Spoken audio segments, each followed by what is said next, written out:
Oke teman-teman semuanya, akhirnya berjumpa lagi. Ini agak siangan untuk bikin video di setiap harinya. Hari ini kita akan bicara tentang kenapa sampai detik ini mungkin saya belum dapat achievement gitu, atau kita belum pernah dapat prestasi. Gimana cara mendapatkan prestasi? Itu ternyata ada rumusnya juga. Rumusnya adalah talent dikalikan effort sama dengan skill, kemudian skill dikalikan effort baru jadi achievement. Artinya apa? Artinya setiap manusia dari kita, PR pertamanya adalah mengetahui talenta dalam diri kita. Talenta dalam diri kita apa? Misal talenta dalam diri kita adalah bermain musik.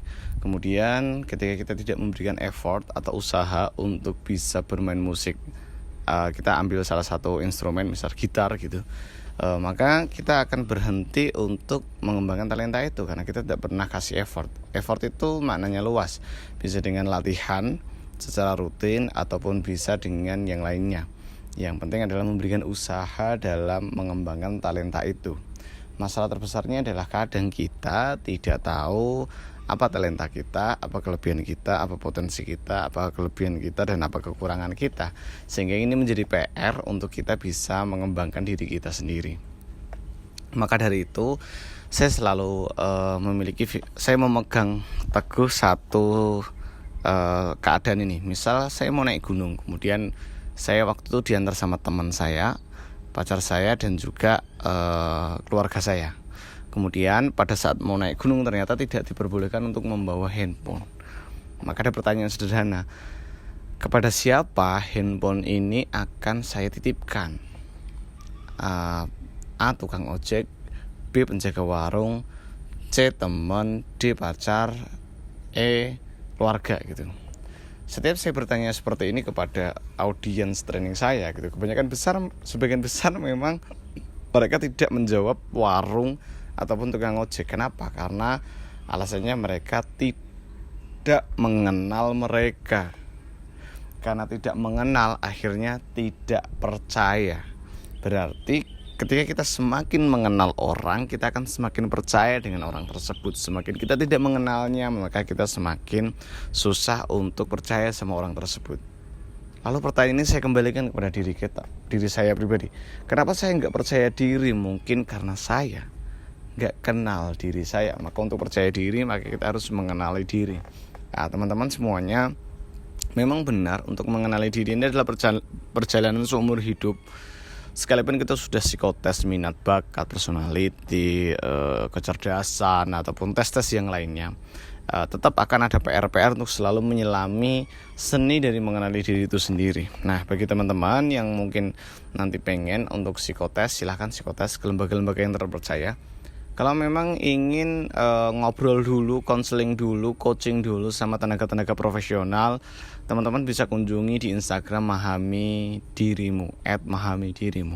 Ada di Instagram, di sana juga ada beberapa tools untuk membantu teman-teman mengenali diri teman-teman sendiri. Nah, kemudian selain itu, setelah melakukan itu, lakukanlah banyak pengalaman, lakukanlah banyak hal yang bisa membuat Anda semakin mengenal diri Anda.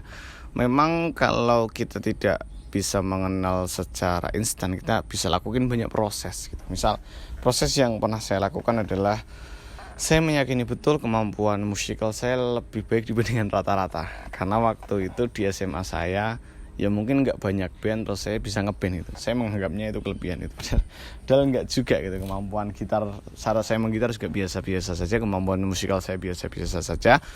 Namun saya meyakini kalau bakat saya di sana, talenta saya di sana. Tapi memang saya nggak latihan, saya nggak ada yang latih, saya nggak punya mentor. Akhirnya skill saya juga di situ-situ aja. Waktu daftar seni musik, alhamdulillahnya bapak nggak terlalu sepakat. Akhirnya saya masuk psikologi. Nah, setelah masuk psikologi, saya ikut organisasi, saya ikut banyak kegiatan yang memaksa saya untuk public speaking, yang memaksa saya untuk menghibur orang dengan ice breaking, sehingga saya menganggap ice breaking orang adalah passion saya. Ternyata enggak juga. Ternyata saya lebih seneng outbound waktu jadi fasilitator. Ternyata enggak juga. Saya lebih seneng outbound dalam jumlah yang lebih besar. Ternyata enggak juga. Ternyata saya lebih seneng di ruangan. Ternyata enggak juga. Ternyata saya masih juga seneng main musik. Akhirnya saya sering ikut lomba dan sering nge-jam sana sini. Akhirnya Akhirnya enggak juga, akhirnya saya nulis sastra. Nulis sastra, terbit buku. Enggak nulis lagi, artinya enggak nulis juga gitu. Akhirnya saya menemukan satu konsep untuk menemukan talenta saya sebenarnya apa, dengan 4 pertanyaan ikigai. Mungkin teman-teman juga nggak asing ya. Ikigai adalah konsep dari Jepang, yang mana ada kakek-kakek usia 80 tahun tapi dia masih bangun pagi untuk ngerjain ikigainya dia, ngerjain kegiatan yang menurut dia ikigai banget, bermakna banget buat dia. 4 pertanyaan ini adalah kamu suka apa enggak, kamu jago apa enggak, kamu dibayar untuk itu atau tidak, dan skillmu itu dibutuhkan dunia apa enggak. Kebetulan sebagai training penulis, marketing, dan juga bermain musik itu mencangkup 4-4-nya. Misal main musik itu kamu suka nggak, suka jago nggak, ya nggak terlalu jago tapi ngerti lah cara main musik yang enak misalnya. Terus dibayar nggak, dibayar. Waktu saya ngejam juga dibayar.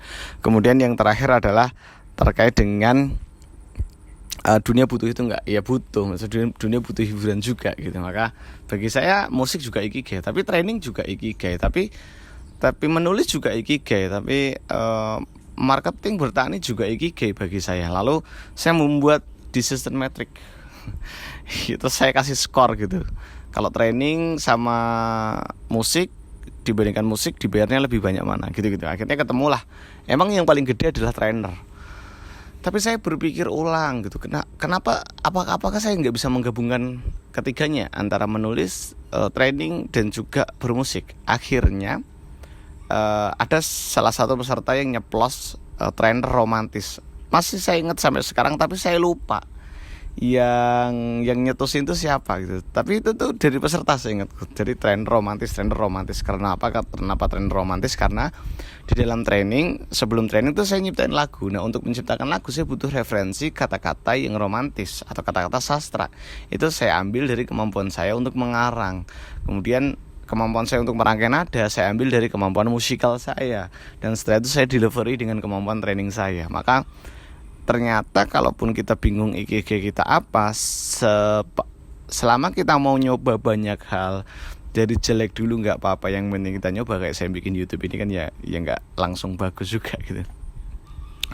Yang penting nanti kita akan nemuin kira-kira apa yang memang jadi talent kita. Setelah talentnya udah jadi, tinggal ditambahin effort gitu.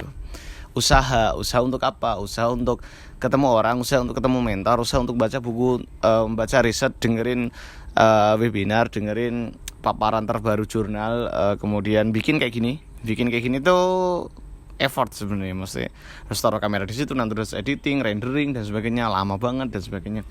Terus mendatangi seluruh webinar undangan yang diberikan. Misal masih memungkinkan, datang aja. Walaupun pesertanya cuma 5, cuma 2, cuma 1. Misal kelas HRD itu kan personal banget ya, privat, 1 lawan 1 gitu, cuma Anda dan saya gitu. Ya jalani aja untuk ingat materi, untuk memperkuat materi, untuk jadi masterpiece gitu ya. Untuk jadi masterpiece gitu. Karena di 1 tahun pertama kita mungkin punya skillnya, di tahun kedua kita mungkin bisa ahli, di tahun ke-3 kita mungkin jadi expert, di tahun ke-4-5 mungkin jadi masterpiece gitu, jadi yang terbaik di antara yang lainnya. Mungkin gak terbaik sedunia ya se-Indonesia, gak terbaik se-Jakarta ya mungkin se-Semarang gitu, atau se-Boyolali, atau se-Kemusu, atau se-Kedung Mulya, atau se-Ngelanji, atau se-RT ku aja gitu. Terkait dengan public speaking dan sebagainya. Karena memang kayaknya perlombaan kita itu mengarah kepada itu ya. Jadi kita kayak punya skor gitu loh. Misal Wisnu skor public speakingnya berapa, 8, si A 7, si B 6 gitu. Terus kita mengundang orang untuk sharing public speaking, siapa? Ya jelas yang nilainya paling tinggi gitu loh. Dia nilainya yang paling tinggi adalah masterpiece, yang dia memang fokus pada satu keterampilan itu saja, untuk selalu ngembangin itu saja gitu. Dibandingkan dia ngacak tapi nilainya cuma 5 rata-rata gitu. Dia bisa public speaking, dia bisa main bola, dia bisa main bulu tangkis, dia bisa naklukin hatimu, tapi dia skornya cuma 5 gitu. Jadi kayaknya itu bagi saya sih mending jadi masterpiece yang satu aja, tapi akhirnya dapat kesempatan untuk sharing, untuk berbagi kepada yang lain, kurang lebih gitu. Talenta. Jadi kalau udah ketemu talentanya, kasih effort, apapun effortnya, nanti jadi skill. Nah, PR-nya adalah setelah jadi skill ternyata kita gampang puas. Kayak saya tuh gampang puas gitu. belajar satu hal tentang belajar dengan cepat be fast gitu, gampang puas gitu, nggak ngulik lagi, nggak beli bukunya, nggak dengerin paparan Jim Kwik yang terbaru gitu, gampang puas. Maka saya hanya punya skill aja, skill public speaking, tapi nggak punya achievement. Akhirnya saya melatih RAS dalam diri saya, Reticular Activating System, untuk aktif, untuk saya bisa nge-training bule gitu, internasional lah. Saya pengen punya kelas internasional, kalaupun nggak berbahasa Inggris, yang penting yang ngadain lembaga yang ada di luar negeri. Alhamdulillahnya terjadi pada tahun 2019 Oktober. Waktu itu saya meremehkan Zoom. Ini kenapa sih mahasiswa Indonesia yang kuliah di Tiongkok terus mereka ngundang pembicara di Indonesia gitu, dan saya yang waktu itu beruntung dapat kesempatan untuk sharing. Emang efektif ya Zoom? Saya kayak Zoom bla bla bla bla, ternyata Januari Covid dan semuanya pakai Zoom. Maka waktu Januari semua event close, saya udah mulai sebenarnya di Februari itu saya udah mulai bikin grup WhatsApp online untuk kita sharing bareng. Maret itu saya udah mulai pakai Zoom, udah mulai pakai Google Meet untuk bikin kelas online dan sebagainya gitu. Sebelum kelas online merebak gitu. Karena udah kelatih dari 2019 sering pakai Zoom untuk mahasiswa di luar negeri kayak di Malaysia ataupun di Tiongkok. Sampai hari ini sih baru itu ya. Jadi kalau peserta, alhamdulillah pernah punya peserta dari Korea, pernah punya peserta dari Tiongkok, Sri Lanka, India dan sebagainya. Alhamdulillah.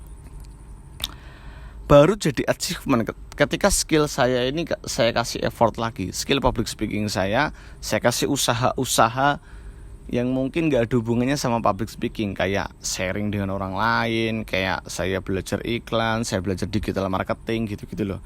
Itu kan effort di luar pengembangan talentanya. Maksudnya di effort yang di bawah, kan talenta kali effort sama dengan skill kali effort sama dengan achievement. Nah, effort ini mesti kan nggak sama effort ini kan, karena kan effort yang di atas itu kan untuk membentuk talenta kita jadi skill, sedangkan effort ini adalah effort di luar talenta kita, di luar yang berhubungan sama talenta kita, di luar public speaking. Apa?